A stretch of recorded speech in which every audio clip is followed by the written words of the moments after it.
Dr. Shalini. Now, the time to welcome our wonderful speaker of today, Dr. Mridul Malhotra, sir. Sir has done his MD Microbiology from KGMC. Now he is a member of IAPM, member of IMA. Welcome, ma'am. Member of IMA. Sir has many paper publications. Currently, he is working as a senior professor in SGPGI. Very welcome you, sir. Dr. Priyanka. Now I request. Thank you, Dr. Arpita. Sorry, there was a clinical glitch. I think my mobile was on mute, so that is why I couldn't. So welcome, sir, and welcome, Dr. Priyanka. Thank you for inviting me. Also, it will be a good session. I know that for sure, because I know what Mark's dental skills is all about. So I am eagerly waiting for the session. Thank you. Thank you so much, ma'am. Thank you so much, ma'am. Now, shall we start our question answer round? Dr. Deval, our moderator. Dr. Deval, please on your camera.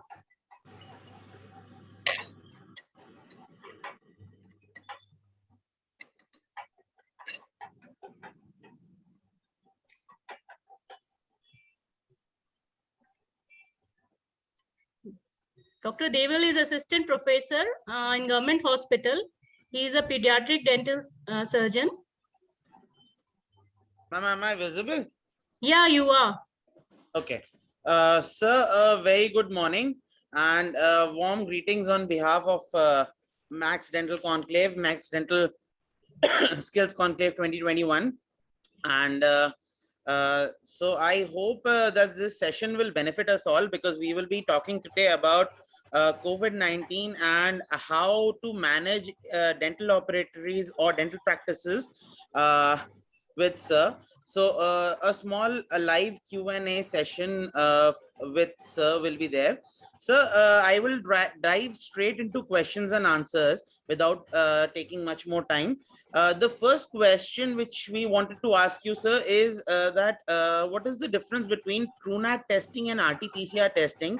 Because both of them are supposedly RT-PCR tests.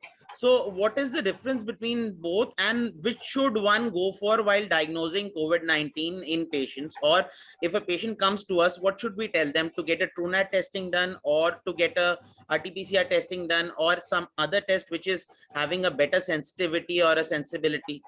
So your comments on that, sir. Very good. Thank you, Dr. Deval.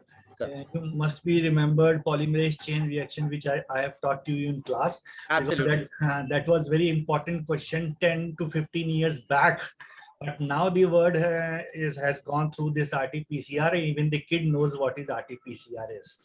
So coming to your point is, the TrueNAT is a automated RT-PCR. This is a fully chip-based analysis test done by a computer. So this is automated RT-PCR. The other test which you are saying is a manual RT-PCR, which is done by the technical staff.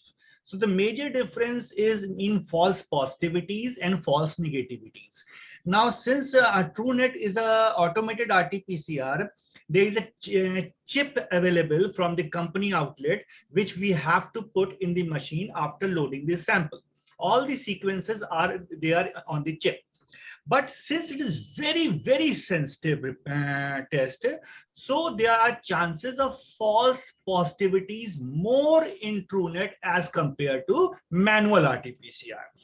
But this doesn't mean that RT-PCR manual is 100% reliable, because RT-PCR detects RNA and DNA, and there are chances, if the test is done by a manual method, the chances of false negativities occur in that. So now there are three types of tests which we should remember. One is CBNet, means cartridge-based nucleic acid amplification test, known as CBNet. Other is TrueNAT. This is Government of India passed TrueNAT, made by our country. Molybio Goa is the company which is making TrueNAT. And the third is RT-PCR. That is a manual method. So the best method is CBNet, that is closed system, which is approved by WHO also. In that, there is a cartridge which is supplied by the company people to us, and this is like a printer cartridge. It has all the sequences, all the in-house reagents inside it. They never tell what the reagents are. Just we have to take the clinical material, put it in the cartridge and load it and put the machine off, and the result comes within 25 minutes. So the RT-PCR is best RT-PCR is CBNet, which is a closed system RT-PCR. That is why it's a very costly test, and there is no capping in it. But the government says that you have to do two types of PCR, either TrueNet or manual RT-PCR. Both are RT-PCR, rather both, three of them are RT-PCR. So best test is CBNet RT-PCR, which is 100% sensitive and specific. But since it's a costly test and there is no capping in it by the government of India, so most of the people don't know what is CBNet is. So they write TrueNet or RT-PCR. Both are RT-PCR. One is manual RT-PCR, that is RT-PCR with the cost in UP is 900 rupees capping by the government. And the TrueNet is automated RT-PCR, and the cost is 1450 rupees by the government of UP. So for a dental surgeon, if you want quick report, then TrueNet is the test of choice, because there the report comes in 1 hour and 30 minutes. And in manual RT-PCR, there the report comes in 6 hours. Now, manual RT-PCR also have two methods. One is automated manual RT-PCR. One is manual RT-PCR. For example, first of all, we have to isolate the RNA. If we have an automated RNA extractor, then the RT-PCR becomes more reliable. Means the manual RT-PCR becomes more reliable. So I will prefer that the dental surgeons or any doctor must be aware of those labs that whether you have RNA extractor machine or not, or you are extracting RNA by the help of manual method, then the method is not good. But if any lab, for example, my lab is using RNA extractor closed system also, here the sensitivity and specificity is very high and is nearly equal to the CBNet. So RT-PCR is the best method which should be done and is a gold standard, provided all the tests done by RT-PCR should be in an automated state, not done by a technician. Thank you, sir. That clarified a lot of parts on testing. So one question which arises again and again is that when the patient comes to us to the operatory and like we are writing a test that you can go and get your COVID testing done, the patient will come to us with a report which has something called as a CT value, and which is like, what is CT value, sir? The question is, what is CT value and how do we use it to determine whether the patient is at risk, is infected, or should we do the procedure? Should we defer the procedure? What is to be done, sir? So your comments. Very good question, because this is an excellent question, and even the top clinicians don't know. Dental surgeons, you have asked very good question. Even the physicians, the medical college professors, and even the administration are not aware of. Now, CT value. CT value means cross threshold value. CT value has no importance, provided which gene is to be tested. Now you have to see the CT value of the gene. There are many genes in COVID viruses. For example, this is a COVID virus. There are spike proteins. There is a capsid. Inside is a nucleoprotein. So this is an envelope of the COVID virus. So first gene which we test in a CT is envelope gene. Okay. The second gene which we test is a gene which is bind to the receptors of the lung, known as RDRP gene or ORF1A gene. And the fourth gene which we test is the nucleoprotein of the this virus, which is inside this COVID virus. So there are many types of genes which whose CT value is very important. First is envelope gene. Second is RDRP receptor gene. Third is also ORF1A, more specific receptor gene. And the fourth is nuclear receptor N gene. So E gene, RDRP, ORF1A, and N gene. Now, E gene has no significance. If the CT value is less than 35 or positive, and the other gene RDRP or ORF1 or N gene is negative, this means that this is more than 35, then E gene has no value. This means the patient is only exposed to the virus. His or her immunity is adequate enough to prevent the infection, and more or less you are safe. But just you have to follow the COVID protocols by the government of India or WHO protocols while dealing the patient. You are 100% safe if the CT value is positive in E gene. Why? Because this E gene or envelope is present in all RNA viruses like influenza virus, para-influenza virus, rhinovirus, adenovirus. So this is a false positive gene. We should not care of the E gene. But if the RDRP or ORF1A gene threshold value is less than 25, then the patient is at risk and more infectious. Again, the patient of 25 and 35 CT value is less infectious and having a mild to moderate illness, and it will be, the patient will be cured within 7 days. No specific treatment is required. So less than 25 CT of RDRP or ORF1A gene is very important, not E gene. CT value is important. So a lot of times we say like in our center also, when we talk to the microbiologist, they tell us that the TrueNat machine will only detect and talk about the E gene. And maybe that is one of the reasons that the sensitivity or the sensibility of the TrueNat testing is lesser as compared to other testing methodologies or RT-PCR methodology in general. So, sir, your comments on that. Is it true? Is it? No, it is totally. TrueNat is only talking about the E gene? No. It is totally false, because TrueNat markets two types of kit. One is a single E gene kit, that is a cheaper test, and second kit is a dual kit, which consists of E gene and ORF1A gene.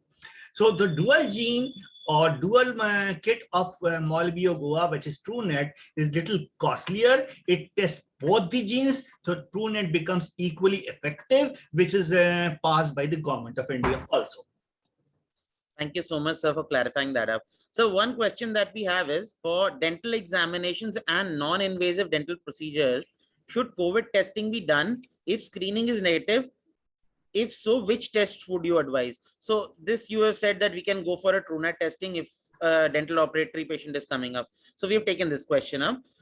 So the other is importance and significance of getting COVID antibody test after getting vaccinated, sir. A little controversial question, sir. No, it's a very good question, because again, I will say most of the doctors don't not know which type of antibodies to be tested in which patients, in which population. So I have taught you in the class, there are 5 types of antibodies: Gumday, IgG, IgA, IgM, IgE, so IgD. So the first antibody which is raised in any infection, everybody knows, is IgM, then rises IgG. But this is a localized infection, so IgA is also very common. So the antibodies which are tested in COVID are of many types antibodies. For example, the commonest antibody which is tested is anti-SARS-CoV-2 total antibody. Anti-SARS-CoV total antibodies. This is done by electrochemiluminescence method, a 4th generation ELISA, and its value is less than 1. If it is more than 1, this means that patient is harboring infection or has had infection in past. So this doesn't mean that the patient is fully immunized, but this antibody tells that the patient has past infection or he has been exposed to some infection, has not suffered from infection. There are good antibodies against COVID-19, not Delta virus, not Lambda virus, because these are mutant strains. So anti-SARS-CoV-2S is a total protein number 1 antibody which is tested in clinical practice. Now I come to the second antibody. The second antibody which is tested is IgM and IgG, COVID antibodies. Now this, if IgM is raised, this means the patient is in a disease state. If IgM is less and IgG is raised, this means that patient is exposed either through the herd immunity or through past previous infection and has adequate amount of antibodies. Now, this means that the patient can move in the society. He has no infection, neither will he will harbor the infection to the others, because IgM is less and IgG is more. The third antibody is IgA antibody, which is not done in clinical practice. It is only used as a research-based practice, that IgM, IgG, and IgA. Because since it's a localized infection, IgA is a secretory antibody secreted by the nasopharyngeal mucosa. So if IgA is raised, so it runs parallel to IgG antibodies. So it helps to determine the values of IgG.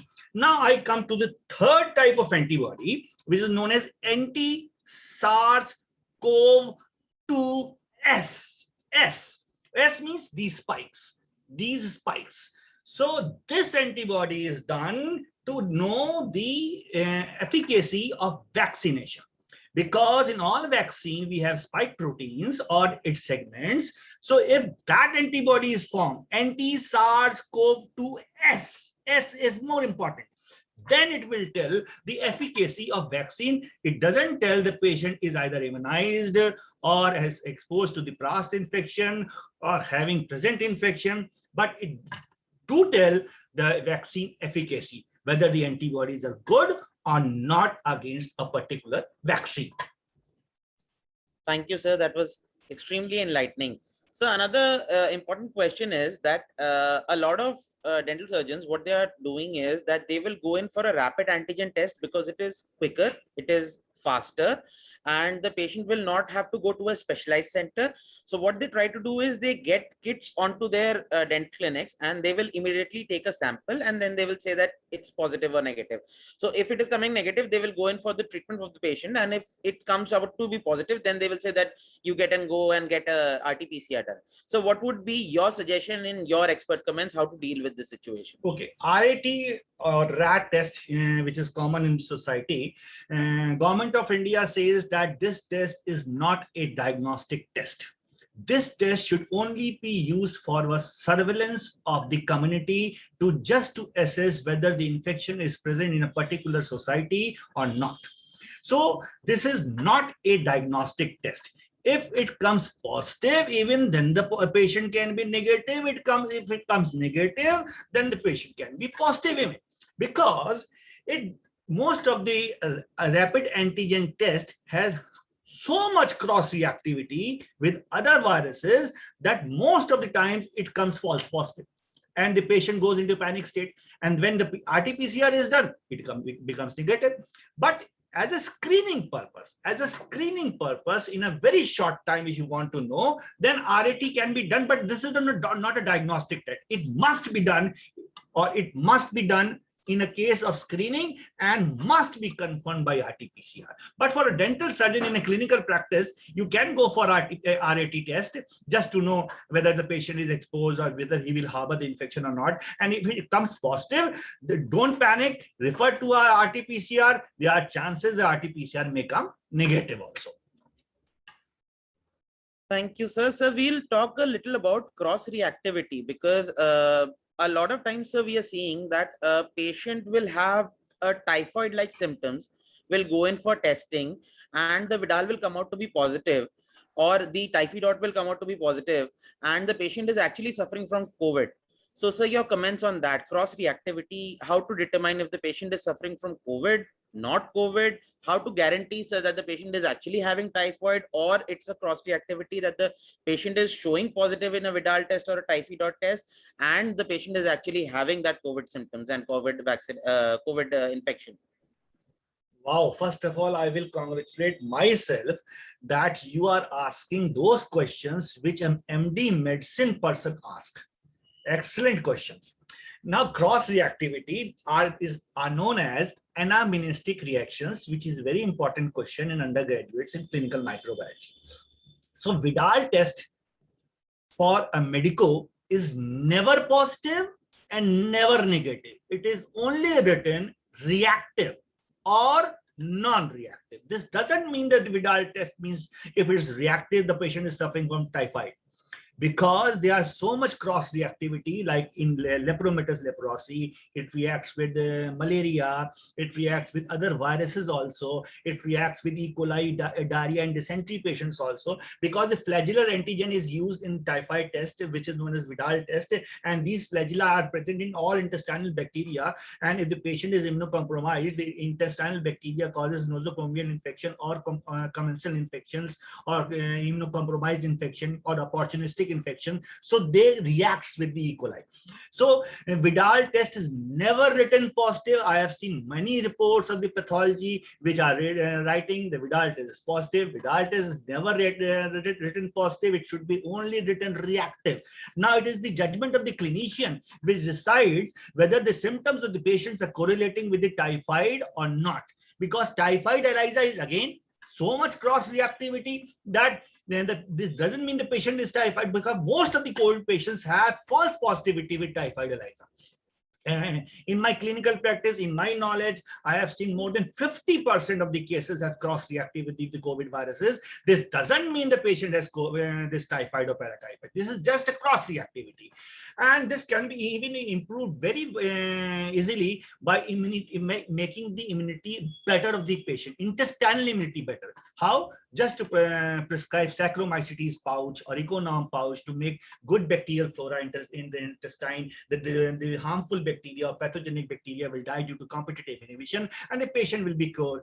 Either he is suffering from intestinal infection, or it will help even to cure the COVID patient. So Vidal test is never positive, it is only reactive, and we have to take the clinical acumen to judge whether the patient is typhoid or paratyphoid or something else. Thank you, sir. Sir, another question that has come up is about saliva-based testing. Because we are dental surgeons, sir. So when this culture of saliva-based testing or sample deriving from saliva came into play, a lot of our dental surgeons who were especially working in the public sector, they were immediately redirected towards the screening procedure or the sample taking procedures to help along with ENT people and to help along with microbiology people. So the question basically is, saliva-based testing kits are coming up. So can we go with it, as a recent article in literature says that it is validated, or would you say that it is not yet, still that technology is not still that developed that we should think about saliva testing? So your expert comments on it. That technology is in research still now, and at present it is not prescribed by either the WHO or the government of India as a gold standard. This is still in research, the saliva based testing. Actually, we will go for a specific IgA antibody test in a saliva, because it's a secretory antibody against a particular virus. We have to go for a specific IgA COVID antibody test from the saliva. It is also in research in HIV testing also. So by saliva, at present we can't diagnose the patient. Yes, we can have a screening of the patient by the saliva testing, and again if it comes positive, again refer to a gold standard test which is known as RT-PCR. So the technology has to come. It will take little time for RT-PCR saliva testing in future. Thank you, sir. So this is next is not, it's not exactly a question, it's an observation and a question mixed. So the question is somewhat like this: a physician doesn't ask for an RT-PCR to consult and examine a patient. Then why should an RT-PCR be done prior to a simple dental examination? It should be indicated only with surgical or invasive procedures. Sir, your comments on it. To be safer side, if you do RT-PCR of a patient for any dental procedure, it will be a safer side, because you will feel confident that the patient is negative and you can operate or do any procedure freely on it. So in my opinion, RT-PCR should be prescribed to any patient, because we can't know whether the patient is harboring infection or in a carrier state. So on a safer side, just write a RT-PCR, TrueNet RT-PCR, automated RT-PCR. The report will come in 2 to 3 hours. And if the report is negative in RT-PCR TrueNet, you must be assured the patient is 100% negative, and you will feel very comfortable while operating that patient. So in my opinion, RT-PCR must be written like you write HBsAg, HIV, SCV, all the patients of which are going to be operated. So RT-PCR COVID must be included in that pre-surgical profile, and it's very safe for the surgeon as far as the confidence of the surgeon is concerned. Sir, any tips as to how to connect with the patient or how to talk to the patient or explain to the patient that RT-PCR testing is mandatory or very important just before we are going in for a procedure or an examination? Because sir, a lot of times what is happening is the patient gets very offended. हम किसी को बोलते हैं sir कि आप RT-PCR testing कराने को लेकर के आओ, and they get very offended. अरे आपने ऐसे कैसे बोल दिया, हमें कोविड है क्योंकि हम टेस्टिंग करानी है. Sir, in this case, how to deal with the patient or how to talk to the patient? बहुत आसान सी बात है कि पेशेंट से बताएंगे कि जैसे हम कोई भी सर्जरी कराने के पहले या कोई भी डेंटल प्रोसीजर, मेजर प्रोसीजर कराने के पहले BT, CT, bleeding time, clotting time, blood sugar test लिखते हैं, तो हम अपने पैड पे ये लेफ्ट हैंड साइड पे जरूर लिखें कि RT-PCR कराएं. पेशेंट को एक्सप्लेन करना, ये मतलब नहीं है कि हम RT-PCR लिख दे रहे हैं या HIV लिख दे रहे हैं तो आपको RT-PCR पॉजिटिव होगा, HIV पॉजिटिव होगा. केवल ये हम पता लगा ले रहे हैं कि अगर हो तो तुरंत आपका इलाज हो जाएगा और नहीं होगा तो हम तुरंत आपका इलाज करेंगे और आप तुरंत ठीक हो जाएंगे. कहने का मतलब ये है कि डॉक्टर भी कॉन्फिडेंट होगा और आपके अगर कोई भी स्टेज में डिजीज होगी अर्लीस्ट टू अर्लीस्ट वो भी पकड़ ली जाएगी और आप बीमार होने से पहले ही ठीक हो जाएंगे. इस तरह से पेशेंट को कन्विंस करके प्री सर्जिकल प्रोफाइल में RT-PCR को इंक्लूड किया जा सकता है. Thank you, sir. This will be actually very helpful when we are in practice because a lot of patients don't understand the need for the testing. Yeah. Sir, another question which is in this series only is that is it essential to take a RT-PCR test or any screening test even if the patient says that they are vaccinated? Yes, very good. Because the vaccine which we are taking is against COVID-19 vaccine. Okay, so the virus which the vaccine which halts the infection is COVID-19, but since there are now many mutant strains which many vaccines don't cover, for example the Delta strain, the Covishield, ICMR says the Covishield never covers the Delta strain, so the patient may again be infected. So again, the RT-PCR becomes mandatory. So if you are vaccinated, even you are asymptomatic, for a safer side, explain to the patient, since there are many mutant strain and they will be present till there is earth, because this is an RNA virus and it mutates every 6 months. So I have taught you in the undergraduate that there is a property known as antigenic shift and antigenic drift. So if there is minor change, it is known as antigenic drift, like the Delta virus, Delta strain, Lambda strain. These are antigenic drift. And if there is a major change, then it is known as antigenic shift. So at present, COVID viruses every 4 to 5 months is going under a antigenic drifting or change in their spike proteins. So if you are vaccinated, this doesn't mean that you will not have corona. You may have corona, but due to other strains. So you can explain to the patient, okay, that you are vaccinated, fair enough. You will not get COVID-19, but since there are many mutant strain and keep on coming, so it is better to have RT-PCR, which will detect all the mutant strain, and you will again be cured before the disease happens, and the surgeon will also feel comfortable while operating the patient. So when we are talking about mutant strains, our next question is going to be related to it only. So sir, we hear nowadays a lot of different strains are coming for the coronavirus. Like we've heard about the Delta plus, there is the Epsilon, Kappa, Lambda, all these variants of COVID-19 virus. So what does it actually mean when we say that there is a Delta plus variant or there is a Kappa variant or there is a Lambda variant? And sir, how effective would our vaccines, be it any vaccine, sir, it could be Covaxin, it could be Covishield, it could be AstraZeneca, it could be any other Sputnik, so any other type or variant of vaccine, how much effectivity would they have in curbing these new mutants that are coming up? And sir, ultimately, are they a variant of concern? Very good. Now, to explain your question, I will go to the previous chapter of COVID virus, that is orthomyxovirus, that is influenza virus. Influenza virus is also RNA virus. It's like a COVID virus. It's the shape and size is like that of COVID virus. So when the influenza came on the planet, the first vaccine was which was invented against the influenza virus was the univalent vaccine. Again, the influenza virus mutated. Then the scientists came and made bivalent vaccine, then trivalent vaccine, then quadrivalent vaccine. Now at present in clinical practice, we are using pentavalent influenza vaccine to prevent the influenza virus. So this is RNA virus, COVID is RNA virus, it will mutate every 6 months. So at present we are using COVID-19. After 6 months, we will put the strains of Delta, Alpha, Lambda, everything, and then it becomes bivalent vaccine. Again, it will mutate. Then again, we will put trivalent, quadrivalent, pentavalent, and so on. So this is a long process, nothing to fear about, because this is the property of the virus. The COVID viruses are present since the earth has evolved, and it will remain till the earth is there. So nothing to worry about. This is the property of the virus, antigen shifting and drifting. Just we have to discover the strain, put their proteins in our vaccine, make our bivalent, trivalent, quadrivalent, pentavalent vaccine every year, and it will come into practice, and the patient will be immunized and will become better and better. So ultimately, sir, we can expect that there will be booster doses every year, including different strains. Yeah, not technically booster, but we can say that a different strain vaccine as a booster will be given in subsequent years to come. Nothing to fear about.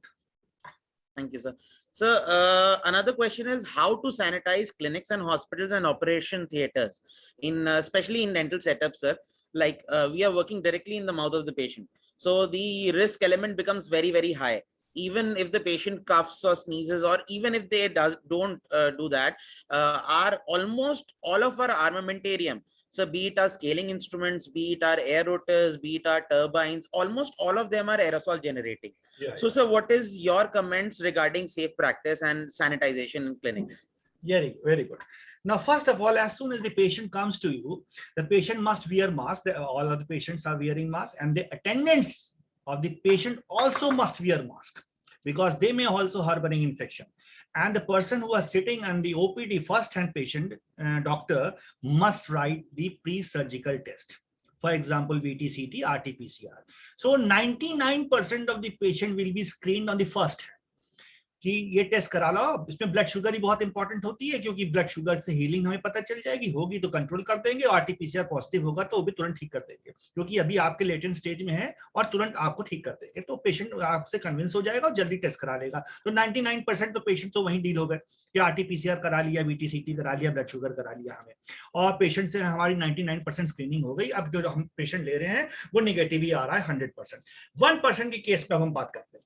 If the patient is having infection and has refused totally not to do RT-PCR, then in case we will treat every patient as COVID positive patients, which we do already in HIV cases. We don't know the patient is suffering from HIV or not, but we take same precautions. So same precautions will be taken, but since the HIV is a bloodborne infection and this is a respiratory infection, so little more precautions should be taken. Like, for example, the dental surgeon must wear, first of all, the surgical mask. Surgical mask is a blue tri-layer mask, and then the N95 respirator must be worn, not N95 mask, N95 respirator, which consists of a wall which has a HEPA filters. So those bacteria, viruses, fungus which pass through the air, most of them are filtered, but most of them are also not. So that is other chapter. And after that, the dental surgeon must wear a face shield. That is very important. Very, very important, face shield, because the aerosol infection has a large area to in spreading, and the face shield prevents from it. And the head mask, every operative surgeon wears the head mask. And as far as the PPE is concerned, dental surgeons, according to the American OSHA guidelines, they also must wear PPE. But as far as my practice is concerned, it's very difficult to operate or do any procedure while wearing a PPE on a patient, because we can't concentrate 100% on the patient's surgical site. So if you can afford physically, not financially, to wear a PPE, then PPE must be worn, because PPE will prevent all sorts of aerosol infection and it will be discarded immediately. So if you are comfortable, then you can wear PPE, face mask, head mask, gloves, and again, two gloves must be worn, because first is the latex white gloves and the second was the nitrile gloves. So nitrile gloves are much more important because they are made up of silicone. They are needle puncture proof. So it prevents also against the blood-borne hepatitis C, B, HIV infections to offer the surgeon from the patients. So in nutshell, the dental surgeon must wear operative blue mask, then N95 respirator, the face shield, the head mask, 2 gloves and PPE if he is comfortable, and then deal with the patient. And as soon as the patient goes, all the instrument must be put in the 10% sodium hypochlorite, and the holding time is half an hour. 10% sodium hypochlorite and the holding time is half an hour. So the kidney tray or surgical tray must contain 10% sodium hypochlorite, and that 10% sodium hypochlorite must be made every day. And that concentrated sodium hypochlorite must be placed in dark, because it will get oxidized if it is not placed in dark. So the bottle must be placed in the dark area. Then 10% sodium hypochlorite is made every day, put in a surgical tray, or put all the instruments there. For holding period is half an hour, 10% hypochlorite. After that, take off the instrument and then do autoclaving on a double safe side. So then, as all of us know, the autoclaving is the best method of sterilization. It kills all the bacteria, virus, spores, fungus, and every pathogen. So after this sodium hypochlorite, autoclaving is done. Now, as far as the clinic is concerned, fumigation is a very good method, and it's a very cheap method. Formalin tablets are placed each in a corner of the clinic, also in near the dental instruments, and overnight the fumigation takes place and the clinic becomes sterilized. So that is a different process, and nowadays many fumigators are also available in the market, which provides sodium hypochlorite solution, a formalin solution, and they are plugged on, and immediately fumes come out. Close your clinic, and after 2 hours it becomes 100% sterilized. So this is the another way to sterilize a dental clinic or an operation theater. Thank you, sir. Sir, in a continuation to this question, the question is that we have seen that various companies are bringing up respirator masks. So these are silicon masks, and they have double cartridges as well as twin HEPA filters. Sir, how effective are they when we are treating patients directly in the mouth? Should we use them? Should we not use them? Should we depend on them, not depend on them? Sir, what is the basic effectivity, and like, would you recommend it for a dental surgeon? Because, sir, it's a heavy mask, and it takes quite a bit getting used to. It has an occipital frame as well. So would you recommend it to a dental surgeon, or would you not recommend it to a dental surgeon? If you think that patient has a history of COVID and has the symptoms of COVID and he has refusing RT-PCR, then it's a safer side to wear that respirator, even though we feel discomfort, because we have to keep ourselves safe. Though we feel a little discomfort in that. But as far as the masks are concerned, there is no mask on the planet which will make anybody 100% safe. 100% I'm talking. It can save you 90%, 95%, because the size of the virus particle is 125 nanometer, and there is no particle on the earth which can prevent 125 nanometer particle. So if it will prevent 125 nanometer particle, we can't breathe. So simply, there is no technology on the planet. But since there is nothing else, then N95 respirators is a better option. If the patient refuses RT-PCR and is at risk, then we have to use it, though we have little discomfort in using them. So we'll talk a little about masking as well. When we talk about 95, 99, FFP2, FFP3, sir, what do these mean? What are these numbers when we say N95 or when we say N99? What are these numbers? These numbers depicts the year in which NIOSH, National Institute of Hygiene in USA, has created these masks. Actually, these masks were created to prevent swine flu. So these masks are later on used now in COVID. So these masks have the HEPA filters in it, and the name is given according to the year in which that mask have been invented, or it is passed by the CDC Atlanta. 95 means, again, in 1995 that mask came by National Institute of Hygiene, NIOSH, and now still we are using N95. But in market, most of the N95 masks are spurious masks, because N95 is a very expensive technology to make it. So don't go for the spurious mask. Try to have good mask, N95 mask. And since there are no other option available, so we have to wear N95 respirator or N95 mask. Sir, any tips on how to identify a counterfeit mask and an original mask? Okay, first is the pricing. If the price is too low, then this is not an N95. But in our setup, this is very difficult to tell. So as far as I'm concerned, I will use N95 respirator, not mask. Respirator has a valve outside it, and then there is a HEPA filter inside it, and the cost is roughly near 1,000 rupees. So this means that proper HEPA filters are placed, and it's a respirator through which we can breathe in and out, that has a valve. And N95 mask is only a physical mask. It is not very much effective clinically. Just it is for the general population, not for doctors, because the mask becomes moist as soon as we breathe, and as soon as the mask becomes moist, then it catches all the infections from the surroundings.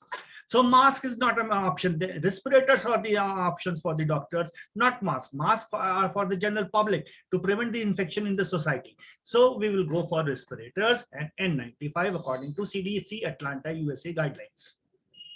Thank you, sir. Sir, another question which comes up again and again is that when we are ordering, say, suppose, sir, if a lot of dental clinics and a lot of dental operators basically are using full PPE kits. So when they will talk to the distributor and say, ki, I want my PPE kits of 15, 20, 30, whatever the lot is, there's something called as a GSM number, sir, which the distributor will be quoting. Sir, ye GSM number kya hai and how is it relevant? And should we depend on it or not depend on it? Actually, every PPE kit has a single lifespan. It can't be reused. And there is a proper method of wearing it and discarding it.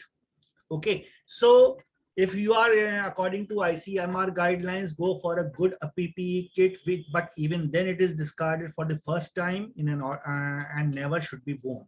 Like mask. The life of the mask is also only 3 hours, even it is N95. So after N95 wearing mask, after 3 hours, the mask is also discarded.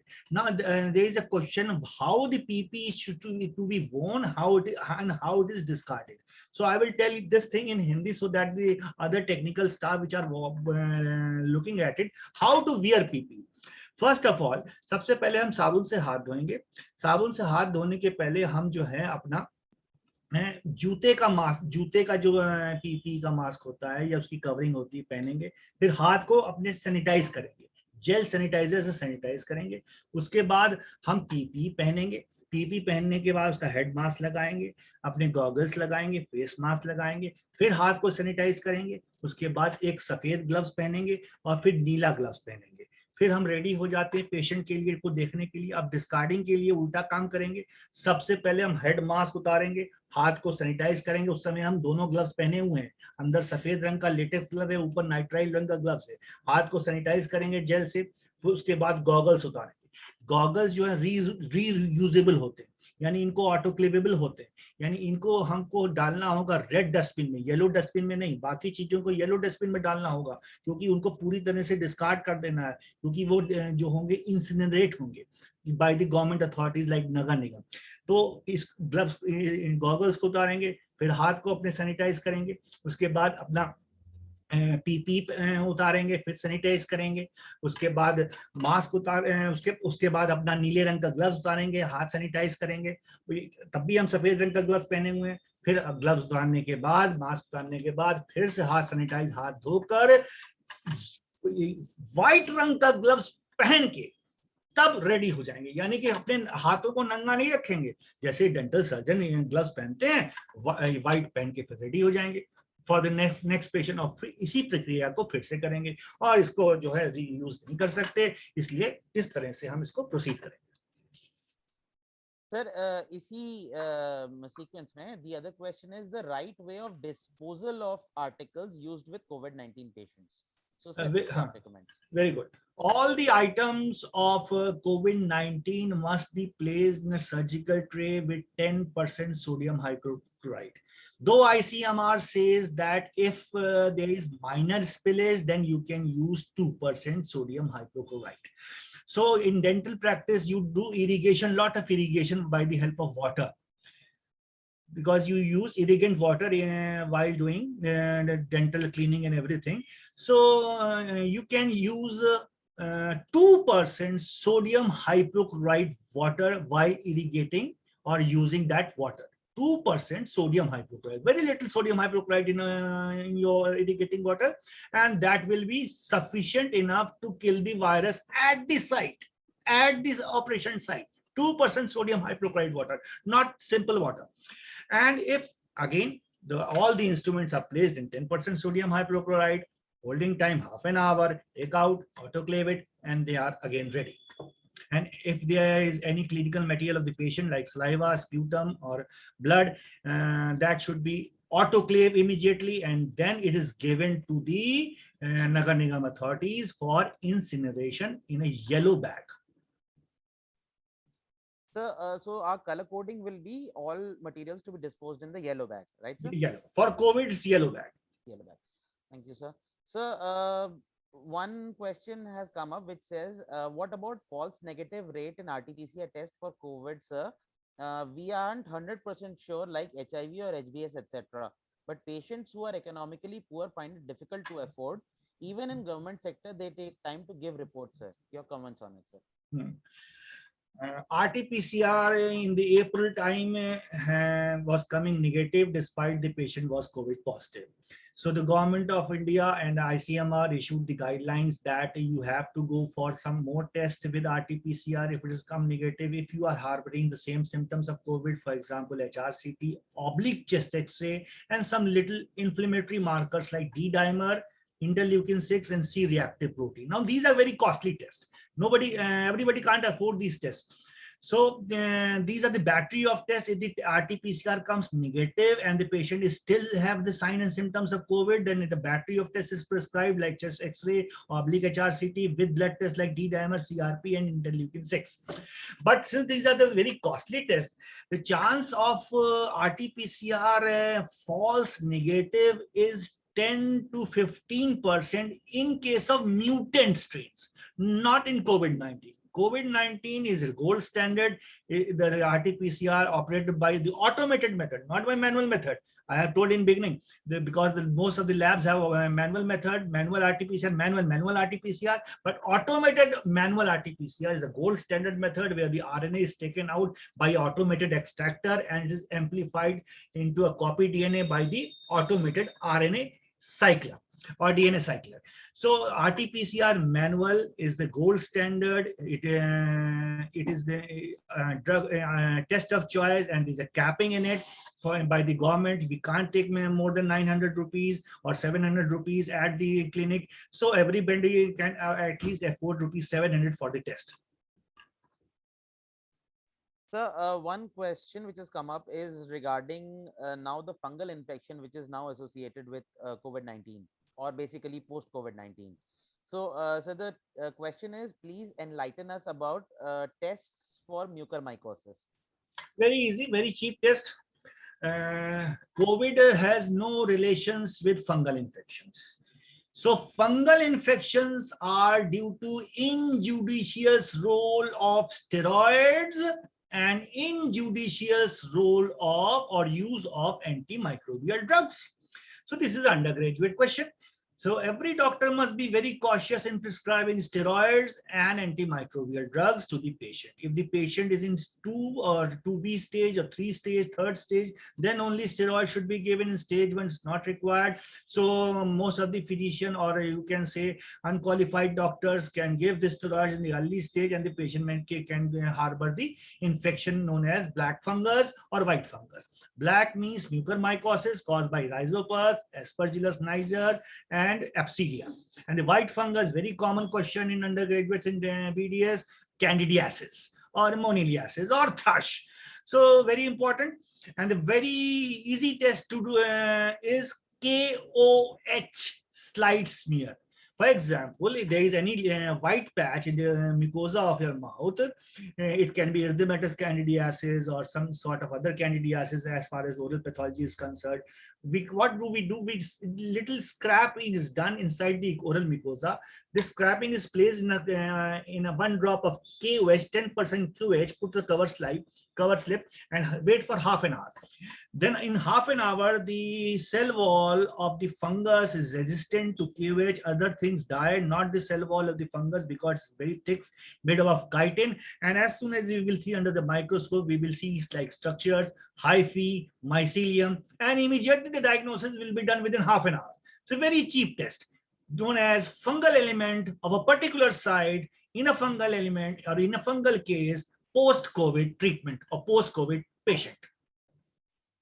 Thank you, sir. Sir, Mohit Avasti wants to talk about Delta plus variant. So the question is, will Delta plus variant cause the 3rd wave?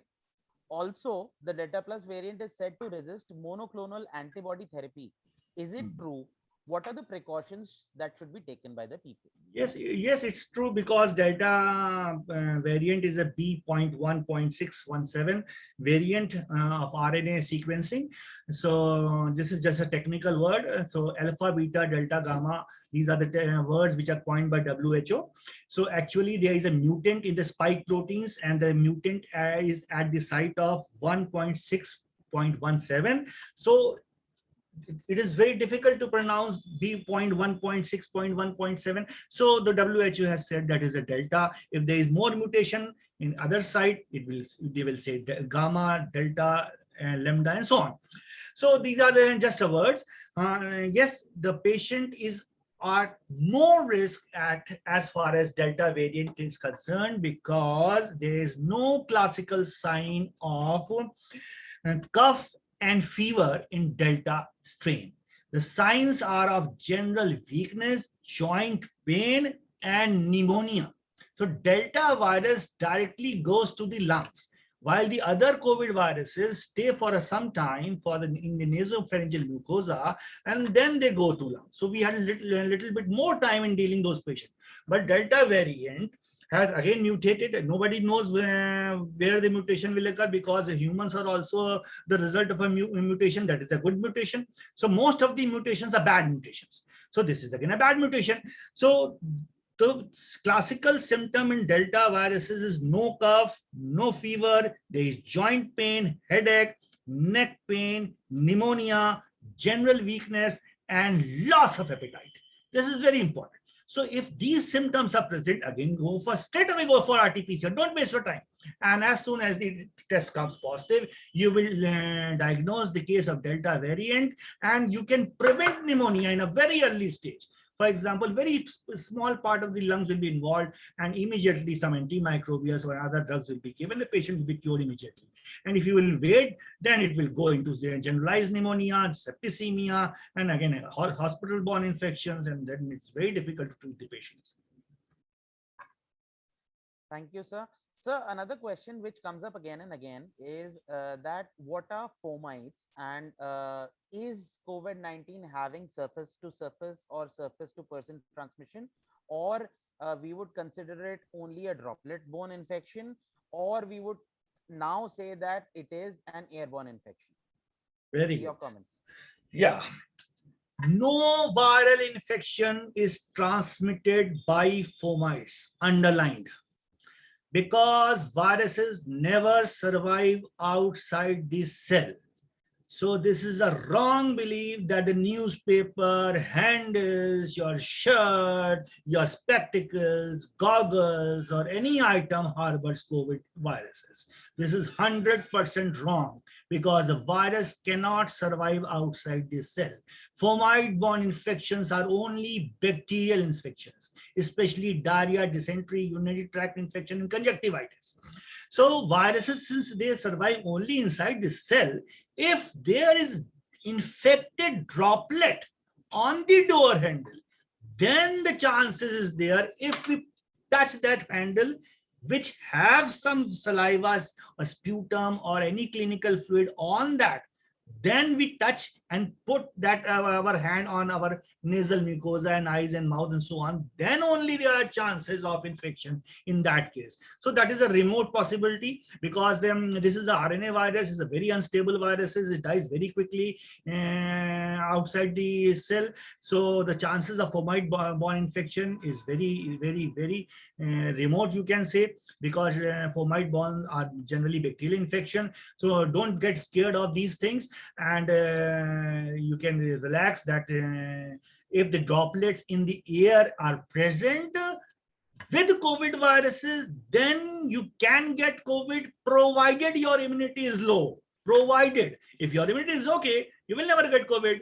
So everything is immunity. So coming to the immunity part, that now there are many papers publishing in British medical journals and in New England Journal of Medicine that the COVID viruses is an immunological disorder. No, why? Because those persons who have weak immunity, for example, hypovitaminosis D, those persons which have low vitamin D or low vitamin B12 suffers more from COVID. So for example, if you want to save yourself, or you want to save your dental community, or you want to save your family members, just have their blood test done, vitamin D levels, vitamin B12 levels. 80% Indians are deficient of vitamin D despite of heavy sunlight in our country, because we never sit in the sun for at least 40 minutes.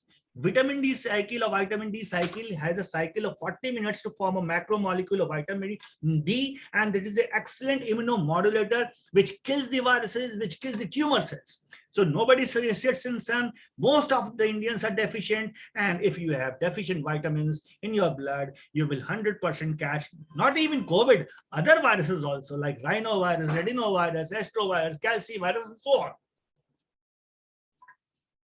Thank you, sir. That was extremely enlightening and heartening to know that the fomite transmission is limited or next to negligible. And sir, would you suggest to go for, like when we were talking about the modulating the host response, or we were talking about increasing immunity, in that series, sir, if we say that, would you suggest a person, because this is a very common observation, B12 deficiency, vitamin D deficiency is very common in the country. So in these cases, sir, would you suggest a patient of having a vitamin D deficiency to go for supplementation or to sit into direct sunlight? What would you recommend as a specialist, sir? Yeah. So in our country, nobody wants to see a doctor unless he is an ill patient. But abroad, everybody wants to see his doctor, because there is a saying by the non-resident Indians or foreigners that I have to see my doctor. But in India, everybody says, अरे हम तो fit है, हमें कहाँ कुछ हो सकता है? तो उनसे पूछते हैं, आपको डायबिटीज है? नहीं नहीं, हमारी डायबिटीज नहीं है। आपके घर में डायबिटीज है? नहीं नहीं नहीं, हमारे घर में डायबिटीज बिल्कुल नहीं है। तो क्या आपके चाचा को तो डायबिटीज थी? हाँ, चाचा को होगी, मेरे घर में नहीं है। अरे भाई समझो भाई, डीएनए है तो फैमिली हिस्ट्री ऑफ डीएनए जो है, डीएनए की ट्री बताती है। तो हमारे इंडियंस को कोई बीमारी नहीं है, हम हमेशा के लिए अमर होके आए, लेना देना कुछ नहीं, आता जाता कुछ नहीं, हमें कुछ नहीं। डॉक्टर साहब ने अगर कोई टेस्ट लिख दिया, डॉक्टर साहब चोर है, डॉक्टर साहब का कमीशन बंदा। अरे डॉक्टर साहब से क्या मतलब? अरे भैया पहले इन्वेस्टिगेट करेंगे तभी तो पता लगाएंगे तुम्हारी कौन सी बीमारी होने जा रही है। 2 साल के बाद डायबिटीज होती है, पहले इंसुलिनाइटिस हो जाती है, ब्लड में इंसुलिन लेवल 2 साल पहले ही बढ़ जाता है। उस समय हम पकड़ लें तो एंटीऑक्सीडेंट्स और वेट रिडक्शन से डायबिटीज को 20 साल दूर कर सकते हैं। नहीं सर, हम नहीं कराएंगे। अरे मत कराओ, बाद में डायबिटीज आएगी, जिंदगी तुम्हारी खत्म हो जाएगी। कितने का टेस्ट है सर? 2000 का। अरे भाई 2000 का तो नहीं करा लेंगे, हम गहने खरीद लेंगे, गाड़ी की 20,000 की सर्विस करा लेंगे, अपने शरीर की सर्विस नहीं करा सकते। ठीक है। Very, very true, sir. तो कहने का मतलब ये है कि everybody must go for at least once in at least once in year for a general body health checkup which includes everything. अब ये भी नहीं है कि 799 में 7,000 जांचें करा लेंगे जो इस समय ऐड चल रहा है। अरे बिजली का बिल तो भर नहीं सकते, 799 में 7,000 जांचें कराओगे? डॉक्टर साहब का चेहरा देखा? नहीं देखा। क्यों नहीं देखा? अरे भैया उन्होंने ब्लड लिया, ब्रांडेड लैब है इसलिए टेस्ट करा लिया। अरे भाई ब्लड अपना ऐसे दे दोगे? डॉक्टर साहब का चेहरा तो देखा ही नहीं। अच्छा डॉक्टर साहब से रिपोर्ट ही पूछ लो क्या है ये। अरे फोन किया, हमारे यहाँ डॉक्टर बैठता ही नहीं। क्यों? हमारी ब्रांडेड लैब है। तो क्यों भैया ब्रांडेड लैब है? डॉक्टर को बैठना चाहिए। इंस्ट्रूमेंट देखो कौन सी इंस्ट्रूमेंट से टेस्ट होता है। एलाइजा से विटामिन डी करोगे तो नॉर्मल आएगा, इलेक्ट्रोकेमिलुमिनेसेंस से करोगे तो विटामिन डी आता है 1, जबकि नॉर्मल होना चाहिए 50, और एलाइजा से करते 23। और जितनी भी ब्रांडेड लैब है सब में 22-23 आता रहता है। क्यों? 699 में 7,000 जांचें हो सकती है? अरे कैसे हो जाएंगी भाई? 7,000 में 7,000 जांचें हो सकती है। तो don't go for the money, see where the doctor is present, technology is present, this is the right of the patient. Where is your doctor? Where are the degrees of the doctor? It should be hanged near the doctor. Where are your instruments? That must be present in your house. And then the test will come accurate, और तब हम उसको patient को cure कर सकते हैं। क्योंकि यहाँ हमारे देश में डॉक्टर साहब रिपोर्ट नॉर्मल है, NAR नॉट नॉर्मल, डॉक्टर साहब नॉर्मल है, और मरीज कहाँ है? वो मरा पड़ा है। अरे भैया, अरे जब मरीज मरा पड़ा है तो रिपोर्ट नॉर्मल कैसे हो सकती है? तो जांच ही नहीं हुई है, केवल छापी गई है। तो कहने का मतलब ये है कि भैया गाड़ी की सर्विस में 20,000 रुपए साल खर्च कर देंगे, अपने ऊपर 6,000-7,000 रुपए नहीं खर्च करेंगे। क्यों? डॉक्टर चोर है। अरे डॉक्टर से क्या मतलब यार? डॉक्टर तुम्हारा जीवन बढ़ा रहा है, तो हमारी जांच करा रहा है, तो कोई इसमें चोरी थोड़ी ना है। ठीक है, तो कहने का मतलब है कि अवेयरनेस फैलानी होगी। अवेयरनेस, अगर हम पेशेंट की इम्यूनिटी ठीक कर दें तो थर्ड वेव क्या, फोर्थ वेव क्या, फिफ्थ वेव क्या, 100 वेव्स भी कोविड का कुछ नहीं कर सकती। मुझे कुछ नहीं हुआ क्योंकि हम तो हमारी इम्यूनिटी ठीक है। 6 महीने पे अपना टेस्ट कराते, कभी मेरा विटामिन डी कम होता तो इंजेक्शन लगा, ज्यादा कम होता तो इंजेक्शन लगा, कम हो जाता है पाउच पी लेते हैं।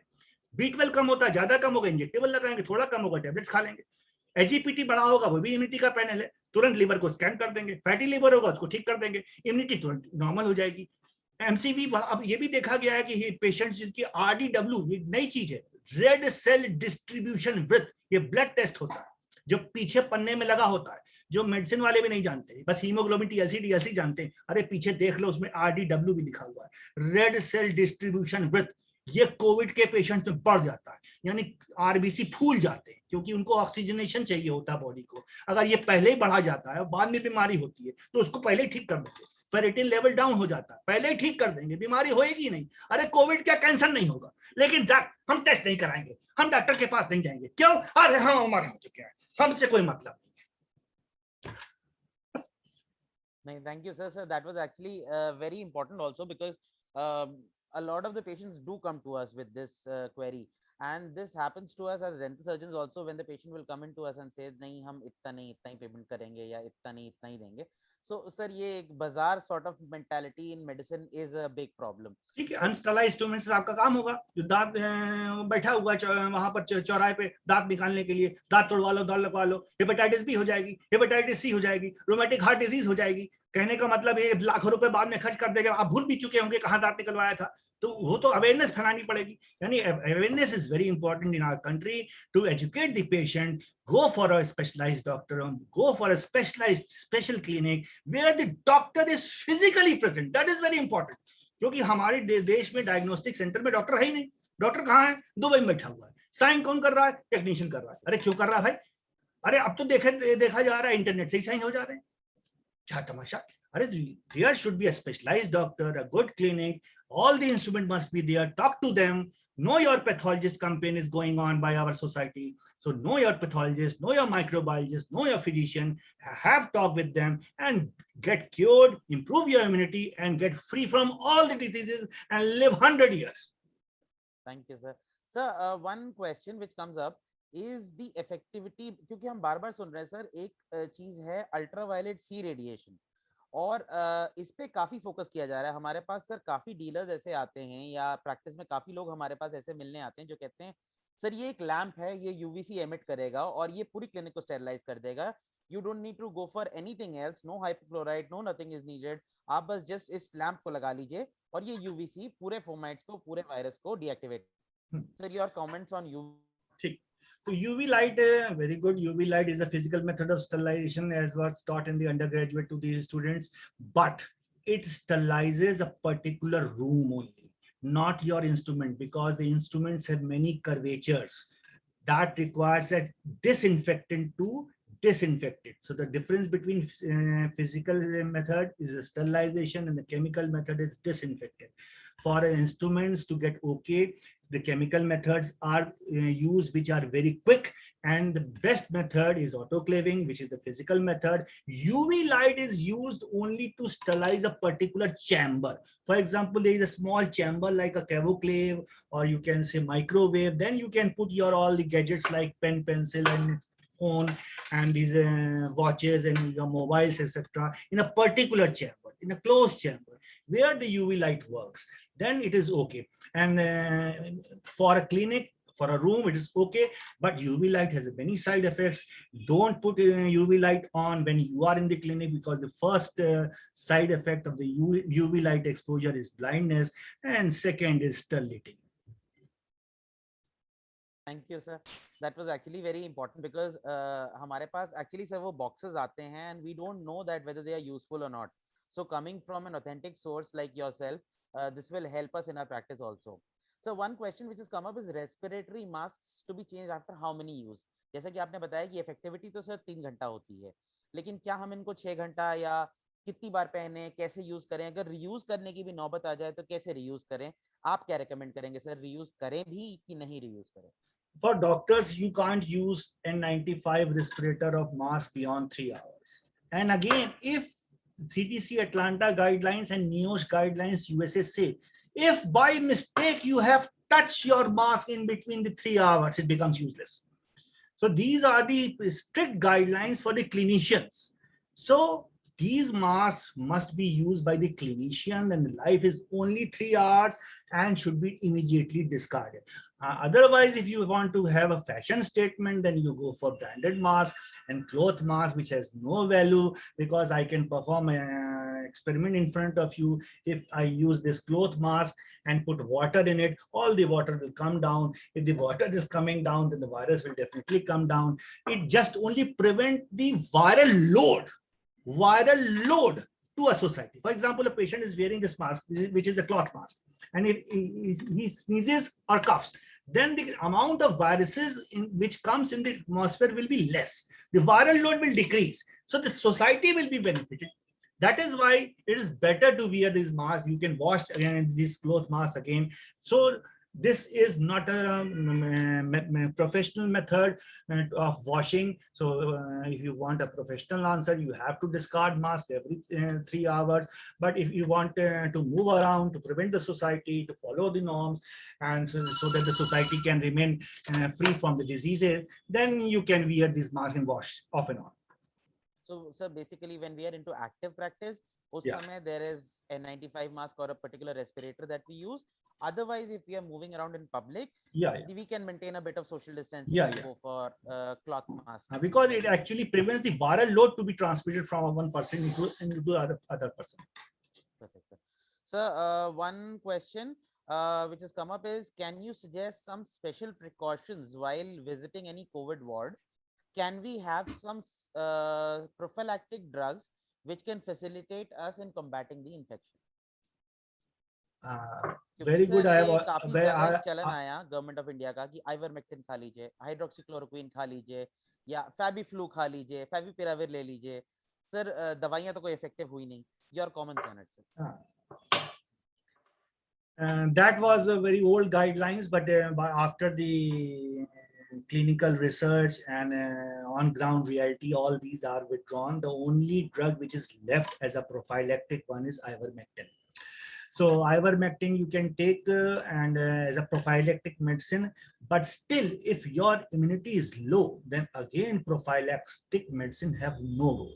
So the basic part, if you want to get rid of COVID everywhere or every time from your lifespan, maintain your immunity.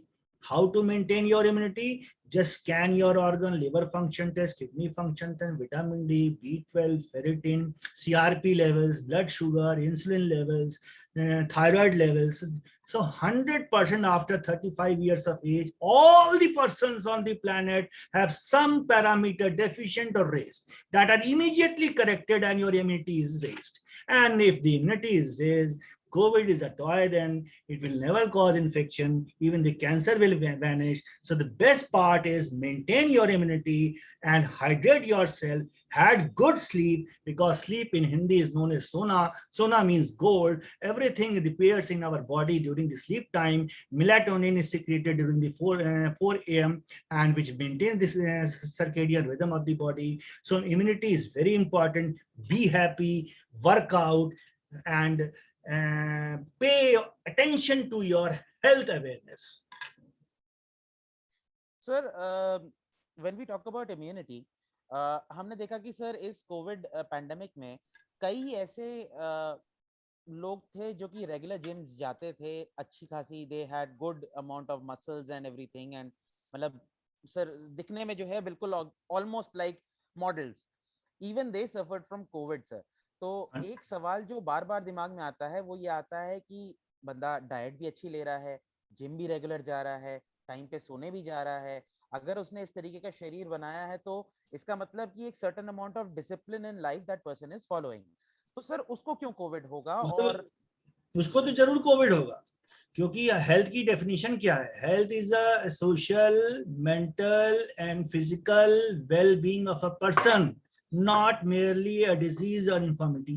कहने का मतलब है, जब आपने तो केवल फिजिकल बॉडी देख ली कि बहुत देखने में सुंदर है, हो सकता है मानसिक रूप से उसमें टेंशन हो, सारा स्ट्रेस लेवल से उसके हार्मोन्स बन जाएंगे, स्ट्रेस हार्मोन्स, सारी जगह इन्फ्लेमेशन शुरू हो जाएगा, जो आपके इन्वेस्टिगेशन से पता चलेगा। जैसे इंसुलिन लेवल्स कराएंगे, डायबिटीज नहीं भी होगी तो इंसुलिनाइटिस दिखेगी, इंसुलिन लेवल्स बढ़े हुए दिखेंगे, तो मानसिक रूप से अस्वस्थ हो सकता है और सोशली रूप से भी अस्वस्थ हो सकता है। यानी कि फिजिकल बॉडी का गेटअप में भी बहुत सर्वे देखा गया है कि बहुत सारे विटामिन जो होते हैं वो डेफिशिएंट होते हैं, इवन फोलिक एसिड भी कम पाया जाता है। और फैटी लिवर का क्या कहना, हमारे देश में 45% लोगों को तो फैटी लिवर है, यानी नॉन एल्कोहलिक स्टेटोहेपेटाइटिस यानी नैश, यानी पिएंगे अल्कोहल तो हो जाएगा ऐश और नहीं पिएंगे तो हो जाएगा नैश। कहने का मतलब ये है कि फैटी लिवर भी बाद में हो जाएगा डेंजरस, चाहे ऐश पाए चाहे ऐश्वर्या राय पाए। कहने का मतलब ये है कि अपनी इम्यूनिटी को बना के रखना होगा, फैटी लिवर से दूर रहना होगा। फैटी लिवर क्योरेबल होता है, इरिवर्सिबल नहीं, 100% रिवर्सिबल प्रोसेस है। लेकिन अरे कुछ नहीं, हम तो खाते पीते घर के हैं, फैटी लिवर तो होना ही चाहिए, ये इमरजेंसी में काम आएगा। अरे भाई नहीं काम आएगा, आपका लिवर स्लगिश है, डिटॉक्सिफिकेशन नहीं हो पा रहा है, कोई भी टॉक्सिन निकाल नहीं पा रहे हैं आप, तो फिर तो कोविड कहां से निकाल पाएंगे जब टॉक्सिन नहीं निकाल पा रहे हैं। तो कहने का मतलब ये है कि अपनी इम्यूनिटी पे इस तरह से ध्यान देंगे, जब तक आप स्क्रीन नहीं करेंगे, अपनी बॉडी की सर्विस नहीं कराएंगे गैरेज जाके। गैरेज में डॉक्टर बैठा होना चाहिए, जैसे मैकेनिक बैठा रहता है, गैरेज खाली नहीं होना चाहिए। यानी कि एक अच्छा रिसेप्शनिस्ट बैठी हुई है, एयर कंडीशन लगा, ब्लड देके चले आए, बड़ा खुश हो गए कि हमारी जांच हो गई, रिपोर्ट आ गई नॉर्मल, बहुत और खुश हो गए, और 6 महीने बाद कोविड हुआ, 9 महीने बाद मर गए। तो कहने का मतलब ये है कि भाई अवेयरनेस फैलाओ, पता लगाओ, ठीक से जांच कराओ, जांच सही होनी चाहिए। नॉर्मल होती है और मरीज है तो बहुत बड़ा ब्लंडर हो चुका है, या तो सैंपल ठीक से नहीं लिया गया, टेस्ट ठीक से नहीं लिया गया, टेस्ट ठीक से किया नहीं गया, सैंपल छाप दिया गया, बहुत तरह के एरर्स हो सकते हैं। तो ठीक से अवेयरनेस, हेल्थ अवेयरनेस, ठीक से इम्यूनिटी बहुत आसान है मेंटेन करना। मुझे कोविड नहीं हुआ, मैं तो 2 साल से कोविड लैब में काम कर रहा हूँ, government of India recognised ICMR पास, यूपी गवर्नमेंट पास, मुझे नहीं हुआ। I have seen lakhs of patient and I have treated thousands of grade 3 patients because I maintain my immunity by simple 6-month health checkups, and those parameters which are disturbed I immediately correct and becomes normal. तो Covid का cancer नहीं होगा। तो पहले हमारे जमाने mythology में ऋषि मुनि 1300 साल जिंदा रहते थे। क्यों रहते थे? क्योंकि अपनी इम्यूनिटी मेंटेन रखते थे। वो हर चीज साइंस को माइथोलॉजी से जोड़ देते थे। जैसे एकादशी में सफेद चावल नहीं खाएंगे, यानी कार्बोहाइड्रेट नहीं खाएंगे, यानी कि आप अपनी बॉडी की कैलोरी कम करेंगे। सेंधा नमक खाएंगे, यानी आयोडीन होता है सेंधा नमक में, तो गोइटर रुक जाएगा। अब हम लोग पानी पीते फिल्टर्ड, अरे बाकी आयोडीन भी फिल्टर हो रही है उसमें, बैक्टीरिया वायरस तो फिल्टर हो रहे हैं, आयोडीन भी फिल्टर हो रही है, कैल्शियम भी फिल्टर हो रही है। जिसको देखो कमर में दर्द लेकर चल रहा औरत, अरे लेडी हो क्या कमर का दर्द तुम्हारे साइन सिम्टम है? अरे भाई कमर का दर्द कोई स्टेटस सिंबल हो गया? जिसको देखो कमर का दर्द, जिसको देखो हाइपोथायराइड। ये क्या तमाशा हो रहा है? क्योंकि you are at bad lifestyle. Bad lifestyle से ही बीमारियां होती हैं। Correct your lifestyle, investigate your body, immediately cure it, and you will be free from all diseases. COVID तो बहुत छोटी सी बात है. सर एक सवाल जो और आता है वो कई बार आ रहा है, और वो अभी रिसेंट जब वैक्सीनेशन ड्राइव शुरू हुआ तो ये रिपीटेडली आने लगा, और वो सवाल था सर कि कोवैक्सीन बेटर है कि कोविशील्ड बेटर है इंडिया में. अब सर मैं इस सवाल को थोड़ा सा ब्रॉड कर देता हूं. मैं सर ये पूछना चाहूंगा कि कोवैक्सीन बेटर है, कोविशील्ड बेटर है, एस्ट्राजेनेका बेटर है, स्पुतनिक बेटर है, हम क्या यूज करें सर? अच्छा सवाल पूछा ये. इस पे हम किसी ब्रांड पे नहीं जाएंगे, हम साइंस पे जाएंगे.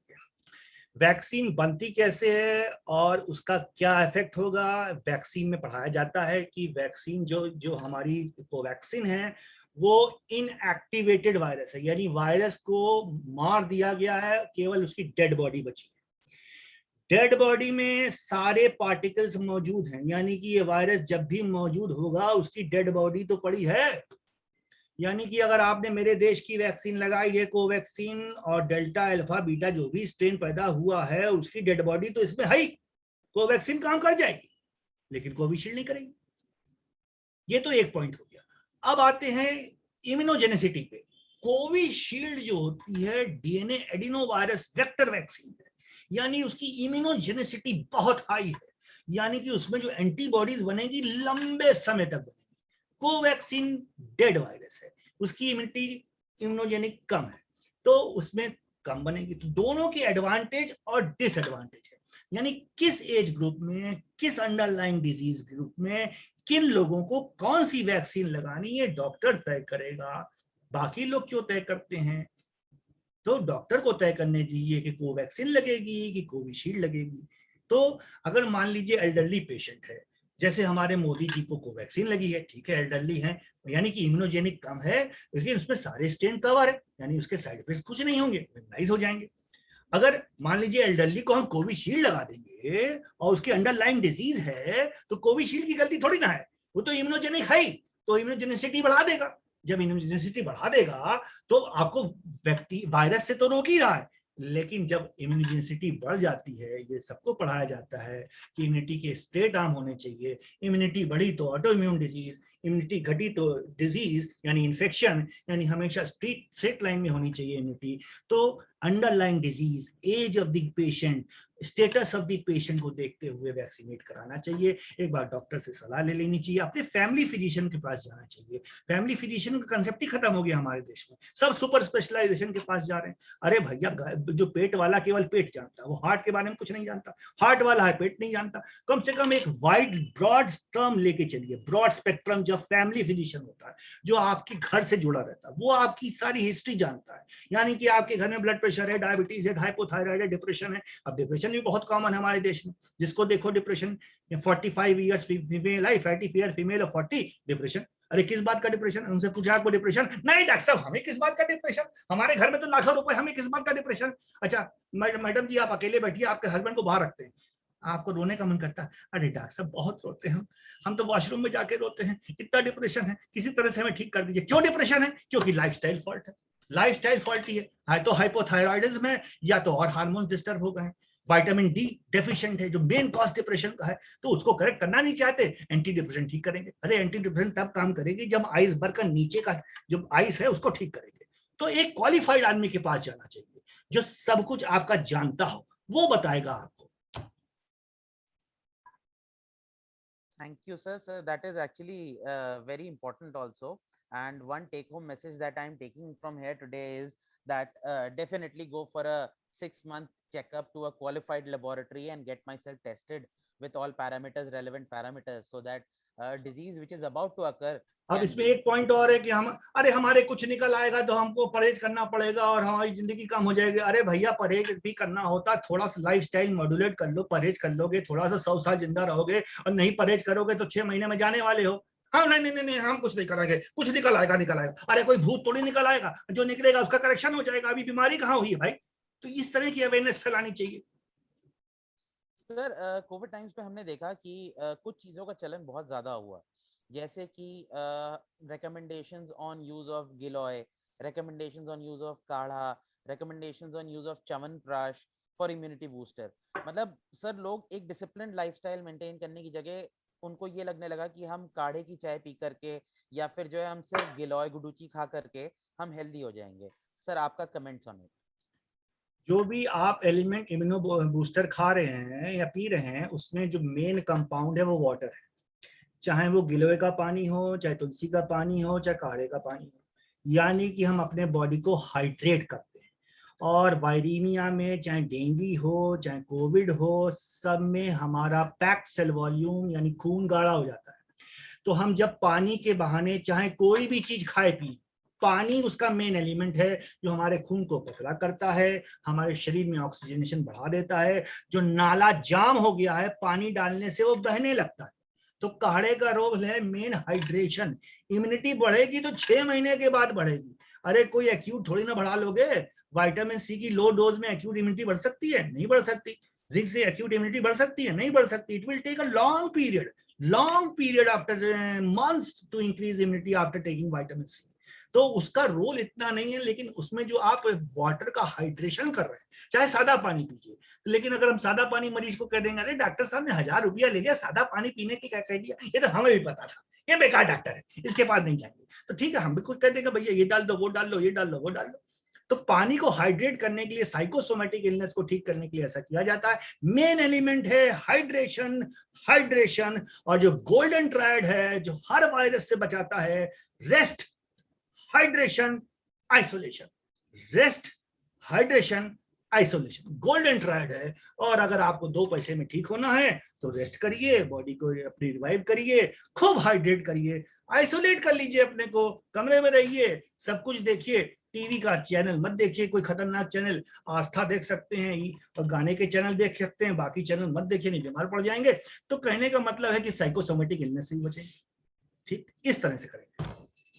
Thank you sir, that was actually very important also. And sir हमने कई बार ये देखा है कि जो specially in paediatric patients also, जब वायरल डायरिया होता है तो उस केसेस में जो है ये बहुत कॉमन होता है कि बच्चा बिल्कुल ही डिहाइड्रेट हो जाता है। तो उस केसेस में ये बहुत कॉमन फीचर है कि उसको रिहाइड्रेट करना जरूरी है। Sir last question for today session. The question is कि हमको बार बार सर 2 टर्मिनोलॉजी सुनने में आ रही हैं जो कि हमें न्यूज़ पे भी मिलती हैं, जो कि आपस में जब मेडिकोज हम लोग एज मेडिकोज बात करते हैं या फिर किसी मेडिसिन के डॉक्टर से बात करते हैं, तो हमें 2 चीजें बार बार सुनने में आती हैं। एक चीज की बात होती है सर वेरिएंट ऑफ कंसर्न, और एक चीज की बात होती है सर वेरिएंट ऑफ इंटरेस्ट। ये क्या चीजें हैं सर, वेरिएंट ऑफ कंसर्न और वेरिएंट ऑफ इंटरेस्ट क्या है? सिंपल सी आप टेक्नोलॉजी आपने फ्रेम कर दी है इस बात को। कहने का मतलब है कि आप कोई मान लीजिए पेशेंट एक्स है, वो कितना हेल्थ के लिए अवेयर है, वही चीज आपने टर्मिनोलॉजी में डाल दी है। एक पेशेंट को कन्विंस करना बहुत आसान होता है, एक पेशेंट को कन्विंस करना बहुत मुश्किल होता है। यानी कि पेशेंट की साइकोलॉजी को आपने टर्मिनोलॉजी में डाल दिया है। पेशेंट को हम एक 100% जो आंसर आता है, एक पेशेंट को एजुकेट करना पड़ेगा, चाहे वो शहर का हो और चाहे गांव का हो। गांव के पेशेंट जल्दी ठीक हो जाते क्योंकि उनके पास एक बड़ी डिग्री नहीं होती, उसका नाम है गूगल। क्योंकि आजकल जितने भी लोग हैं वो गूगल पढ़ के आते हैं और आपकी एमबीबीएस, एमडी, एमसीएच और बीडीएस, एमडीएस को तुरंत चैलेंज कर देते हैं। डॉक्टर साहब हमको ये बीमारी है, देखिए इसमें ये लिखा हुआ है। हमने कहा की डिग्री है? गूगल यूनिवर्सिटी से। अच्छा, हमने कहा ठीक है भैया, आपकी यूनिवर्सिटी बड़ी, हमारी छोटी है केटीएमसी वाली, आपको ज्यादा पता है। लेकिन आप प्लीज अपना ज्ञान तो है 5 मिनट के लिए कमरे के बाहर रख दीजिए, तुम दवा लिख दें, आप ठीक हो जाएंगे। तो कहने का मतलब ये है कि जिसको देखो गूगल। अरे भैया कम से कम डॉक्टरों को तो छोड़ दो, 14 साल की मेहनत के बाद हम 2 दवाइयां लगने के काबिल होते हैं, क्योंकि इतनी ज्यादा वेरिएशन है। और 4 मिनट में आप गूगल पढ़ लेते हैं, डॉक्टर साहब हमें साइनोसाइटिस है। हमने कहा डायरेक्ट डायग्नोसिस, अरे भैया सिम्टम तो बता देते। नहीं साइनोसाइटिस है हमें। हमने कहा ठीक है भैया होगी, हमें सिम्टम बता दीजिए, हम दवा लिख दे। तो कहने का मतलब भैया इतनी अवेयरनेस ना फैलाइए कि हमको सिखाना पड़े या हम ही सीख जाएं आपसे। कम से कम उनको छोड़ दीजिए। 14 साल के गहन वनवास के बाद तो हमें डिग्री मिली है। नहीं सर, ये तो this is a very common feature and this happens to us when we are in the medical college also. जब हमारे पास मरीज आकर के सर कहता है कि हमें सीधे एमआरआई कराना है या हमें सीधे ब्लड की जांच करानी है, तो सर उसमें डॉक्टर का कोई रोल ही नहीं रह जाता है कि डॉक्टर ने कोई जांच लिखी, आपने अपने सिम्टम्स बताए, वो सीधे आपको टेस्टिंग के लिए। और उसके बाद sir when we are saying कि नहीं ऐसा मत करिए या आप अपने सिम्टम्स बताइए, तो वो बड़ा ऑफेंडेड फील करते हैं एंड फिर वो एडमिनिस्ट्रेशन तक जाती है बात, वो कंप्लेन होता है कि जो है भाई ऐसे कैसे, इन्होंने, हमने इनके पास एमआरआई कराने आए थे तो इन्होंने हमारी एमआरआई क्यों नहीं लिखी। So ये तो definitely sir एक factor है. Thank you so much, sir. It was lovely connecting with you, and it was absolutely amazing to learn from you again. As a teacher, sir, you are revered for us all. And thank you so much for taking out time and joining this session and establishing so many baselines for us and quenching all the queries that we had. So it was absolutely amazing in this session, sir. Thank you from my part. And now over to Priyanka ma'am. Ma'am, please take over. Thank you so much, sir, for such a wonderful session. I hope everybody enjoyed a lot. And we wish to invite sir for offline also in Yes, yes. Gorakhpur. Yes, sir. After I'm COVID. more interested in offline. Physical Yes, presence sir. is very important. Yes, sir. We were missing college days, sir. Yeah. Even we were feeling like that we are in the classroom. Thank you so much, sir. Thank you. Thank you. Thank you, sir.